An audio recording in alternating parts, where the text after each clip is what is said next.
Alhamdulillahilladzi khalaqal mauta wal hayata liyabluwakum ayyukum ahsanu amala wa huwal azizul ghafur. Asyhadu an la ilaha illallah wahdahu la syarika lahu wa asyhadu anna Muhammadan abduhu wa rasuluhu la nabiyya ba'dahu. Allahumma shalli wa sallim wa barik ala sayyidina wa syafi'ina wa maulana Muhammad ibn Abdillah wa ala alihi wa sahbihi wa man tabi'ahu wa wala. La haula wa la quwwata illa billah. Amma ba'da, fa ya ibadallah ittaqullah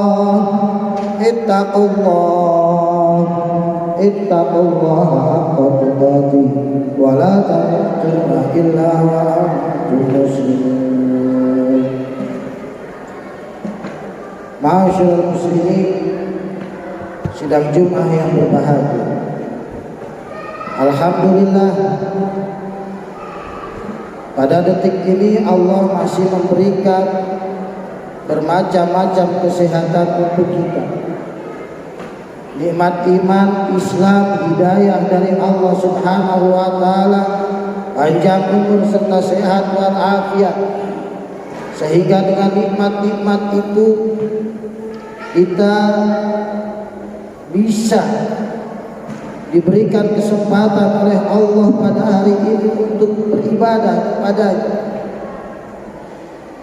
Dan kita syukuri nikmat Allah itu bukan hanya dengan ucapan alhamdulillah, bukan sekedar diresapi dalam hati, disyukuri oleh kita, tapi juga kita praktekkan dalam amal perbuatan. Kita langkahkan kaki dari rumah masing-masing ke tempat yang mulia ini dengan niat ibadah kepada Allah Subhanahu wa taala.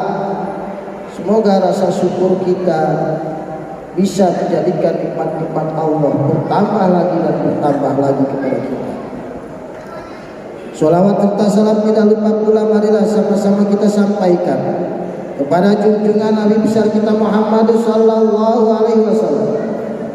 Semoga dengan sholawat yang terus-menerus nanti di hari kiamat kita dan keluarga kita benar-benar mendapatkan syafaatul uzma sehingga masuk ke dalam surganya Allah Subhanahu wa taala. Amin ya rabbal alamin. Selanjutnya kami Al-Fakir Khotib ingin berwasiat pada diri kami pribadi dan para jamaah umumnya untuk selalu meningkatkan keimanan dan ketakwaan kita kepada Allah. Karena hanya takwalah sebaik-baiknya bekal kita. Fa inna khairaz zadi taqwa. Allah menyebutkan sebaik-baiknya bekal adalah takwa. Bekal kita untuk mendapatkan kesuksesan di dunia kuncinya takwa. Bekal kita untuk mendapatkan nikmat di dalam kubur kuncinya juga takwa. Bekal kita untuk mendapatkan kebahagiaan di akhirat nanti juga takwa.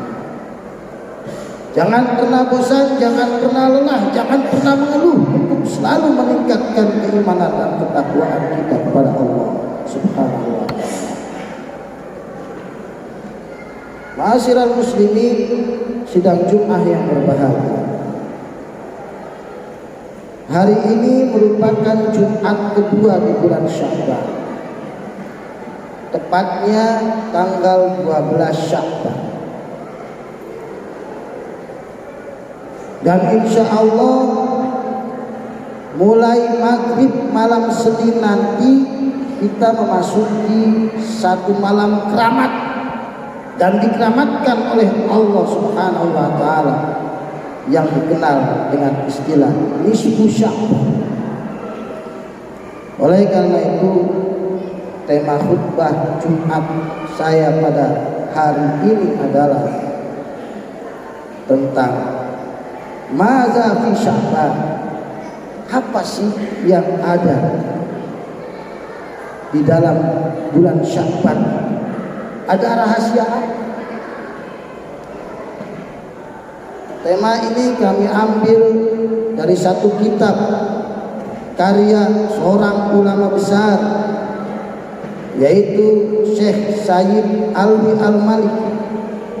Di dalam kitabnya yang berjudul Maza fi Sya'ban, beliau mengatakan ada 3 hal, sesuatu yang bisa menjadikan bukti bahwa bulan Sya'ban ini dimuliakan oleh Allah Subhanahu wa taala. Yang pertama, adanya malam nisfu Sya'ban. Beliau Syekh Sayyid Alwi Al-Maliki mengatakan bahwa malam nisfu Sya'ban adalah malam di mana semua amal selama 1 tahun dilaporkan oleh malaikat raqib dan atid yang mencatat kita ke hadapan Allah Subhanahu wa taala, dan diganti lembaran buku yang baru, buku catatan amal yang baru. Sehingga para ulama salaf menginstruksikan atau membiasakan kepada para pengikutnya, termasuk kita semua, selesai maghrib malam nisfu Sya'ban biasanya diadakan pembacaan surah Yasin 3 kali, dengan tujuan pada buku lembaran catatan amal yang baru yang diisi atau yang terisi hanyalah kebaikan, kebaikan dan kebaikan. Juga permohonan kepada Allah agar selama 1 tahun itu selalu diberkahkan dan selalu dijadikan amalan kebaikan oleh Allah. Oleh karena itu niatnya yang pertama setelah maghrib baca Yasin yang pertama,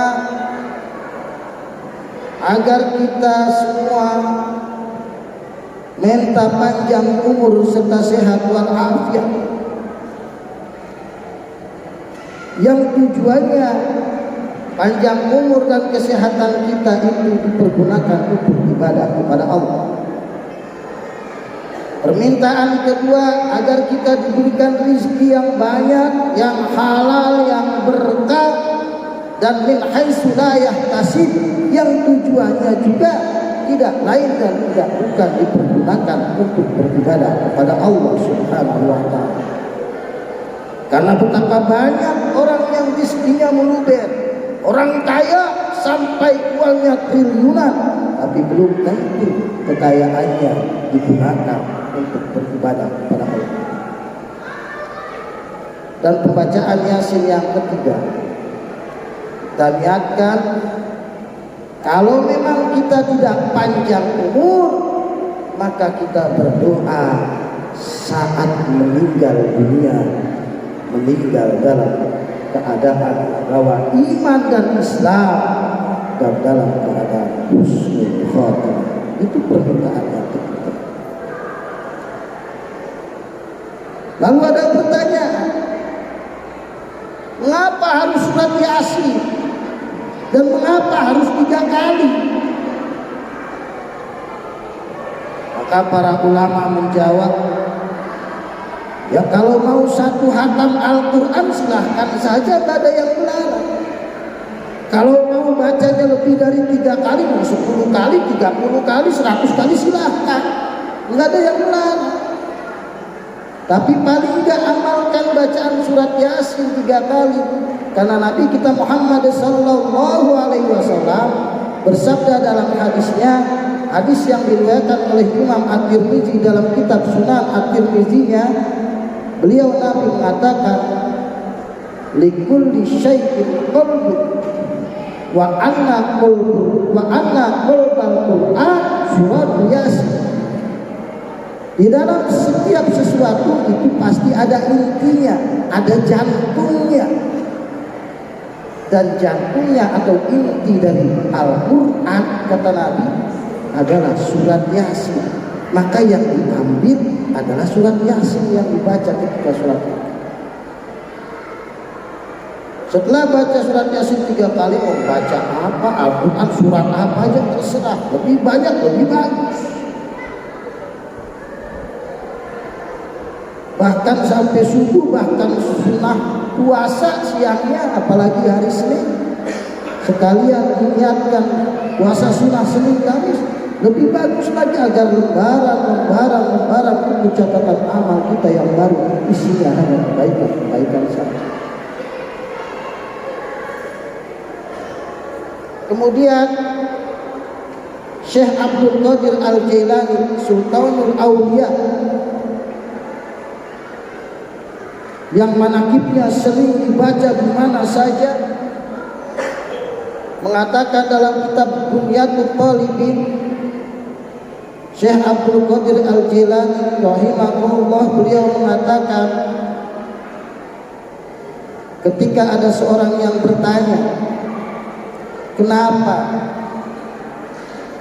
kalau malam nisfu Sya'ban itu malam mulia dan malam Lailatul Qadar itu juga malam mulia, kenapa Allah menyamarkan malam Lailatul Qadar tapi Allah menjelaskan malam nisfu Sya'ban?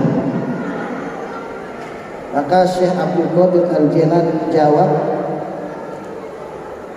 li'anna Lailatul Qadar, karena sesungguhnya Lailatul Qadar itu adalah Lailatul Hukm wa Lailatul Rahmah wa Lailatul Ghufran wa Lailatul Itqi minan Niran, afahallahu li'alla yatakallu alaiha. Kalau malam Lailatul Qadar itu malam seorang hamba yang mendapatkan Lailatul Qadar, pasti dia mendapatkan rahmat kasih sayang Allah, dia mendapatkan ampunan, dan dia juga dibebaskan dari api neraka. Maka Allah menyamarkan malam Lailatul Qadar, karena kalau orang tahu dia dapat Lailatul Qadar, maka dia mengandalkan, saya udah dapat ini, saya pasti bebas dari api neraka ini, saya pasti diampuni oleh Allah ini. Makanya Allah menyamarkan. Itu kata Syekh Abdul Qadir Jailani.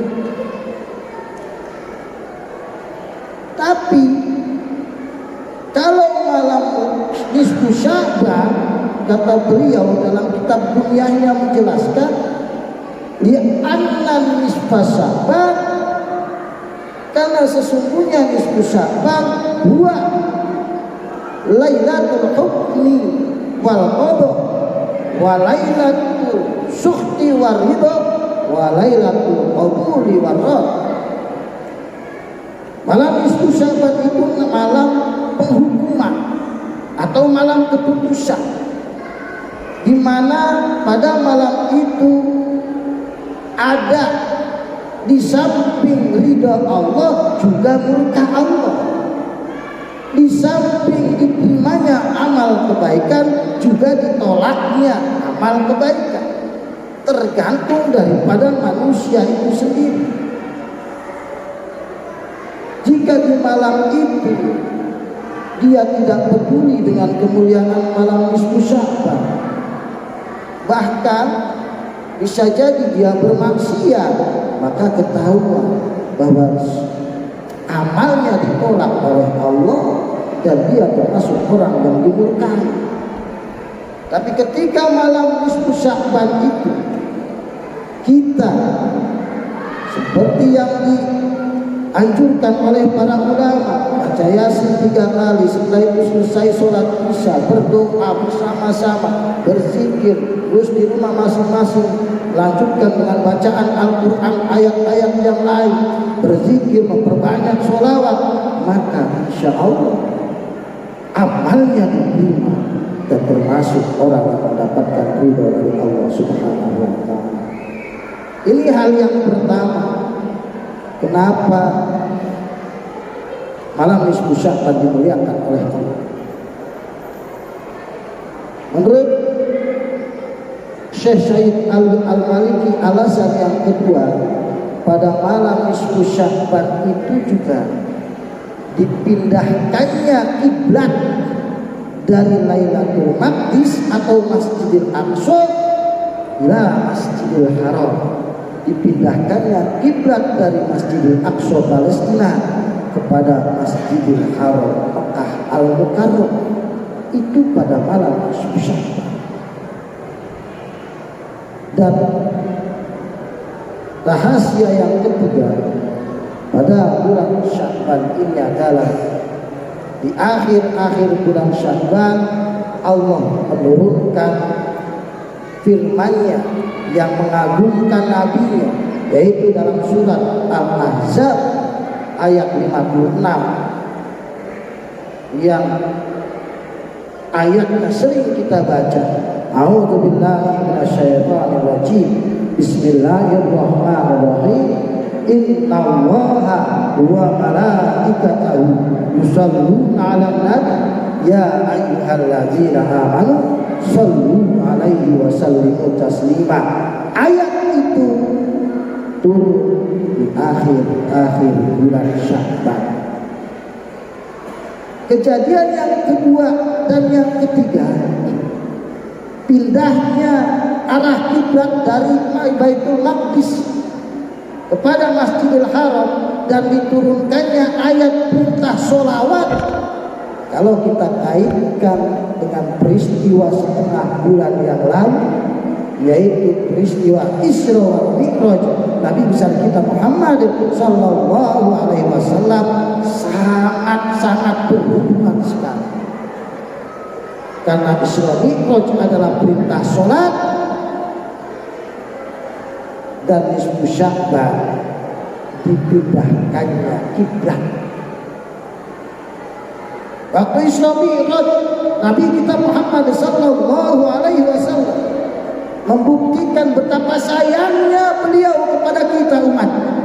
Bisa kita bayangkan ketika Nabi kita menghadap Allah di Sidratul Muntaha, beliau berkata, at-tahiyatul mubarakatus shalawatul thayyibatu lillah.